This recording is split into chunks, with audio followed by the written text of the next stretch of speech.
But I appreciate you all coming today, and we are in a unique position right now because whether you're a Republican, a Democrat, an independent, or a progressive, we all share in the need to eat. So why not buy local?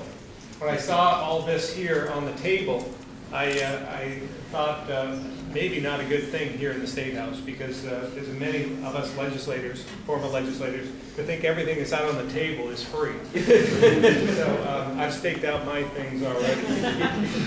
Buying local and buying local food specifically has been, as Governor Shumlin had said before, was an initiative I talked about during my campaign consistently. And it will be one of my top priorities as Lieutenant Governor.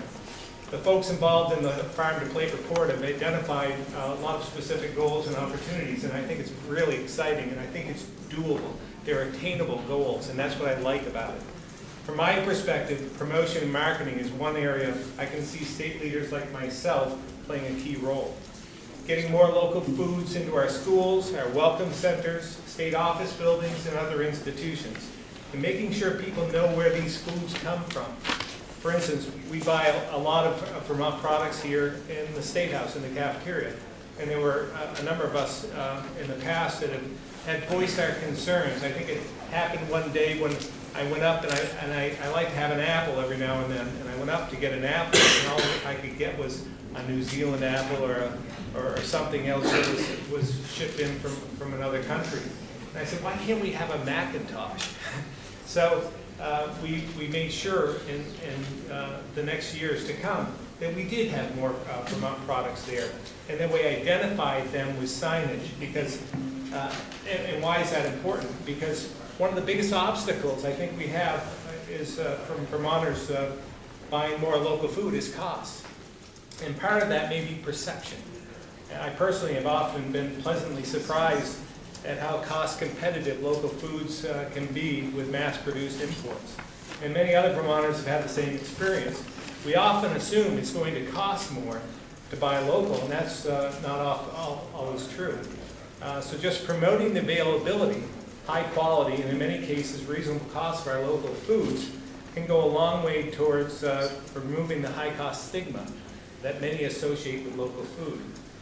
We need, to be honest, we need to make regular people like me realize that local foods are for us too. In many cases, the higher cost of local food is still a reality, but that too is changing. And again, promotion will bring in more vendors and more volume that will bring prices down. I remember when I was campaigning, I got around to a lot of farmers markets. And I went to one in Middlebury during the summer, fall. And it was packed. There was a lot of customers, a lot of vendors. And what I noticed was it wasn't just one person selling the breads that I like. There was 5 or 6 vendors that were selling the breads that I like. So you had choices, but it also created some competition. And I think the competition and the selection made that market a success. So as Governor Shumlin had said, he's invited me to be a key player in upcoming initiatives to support local food. And I'm looking forward to speaking with more of the stakeholders in the local food movement throughout the state to find out where the best opportunities are for me to help. So this report today is a big step forward in identifying those opportunities, and I congratulate you for putting together really, as I said before, attainable goals. And I think that we can do that if we all work together. So thank you very much.